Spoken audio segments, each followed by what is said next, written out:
Throughout history, the Bible has been questioned and disregarded over and over again. Interestingly, the Bible, though not written as a science textbook, makes many scientific statements which are sometimes contrary or seem contrary to the popular science of the day. Sometimes these statements might appear contrary simply because they are beyond our current understanding. For example, it was once thought by some that the Earth was flat. It was actually the ancient Greeks who proved scientifically that the Earth was spherical. In fact, many astronomy books credit the Greek philosopher and mathematician Pythagoras for this idea. He lived from 570 to 500 BC. However, the Bible indicated this long before the time of Pythagoras. The book of Isaiah, which is acknowledged to be written in the 700s BC, refers in chapter 40, verse 22, to the circle of the earth. And Job, most likely written about 2000 BC, states in chapter 26, verse 10, that God drew a circular horizon on the face of the waters, at the boundary of light and darkness.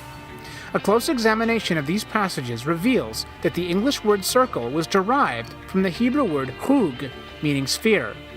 Additionally, if the earth were flat, then there would be no boundary of light and darkness. It would be either day or night. These passages in the Bible, though they were contrary to popular belief, were absolutely correct. Let us consider another passage that was contrary to popular belief. In Job 26:7, we read that God hangs the earth on nothing.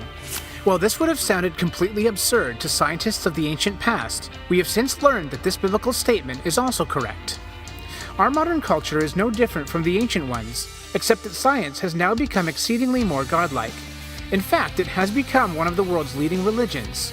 CEO of Creation Ministries International USA, Gary Bates, agrees. He says, "Scientists are viewed as rational, objective beings that only deal with the facts. In this regard, they have become the high priests of our society, being viewed in an almost infallible light. We have chosen to put scientists in authority rather than God. Therefore, when the latest scientific ideas contradict the scriptures, it is the scriptures that are assumed to be wrong. There is a major problem with this, however. As history has revealed, scientists have been wrong many times before, yet standing in stark contrast, the Bible has demonstrated itself as an extremely trustworthy source."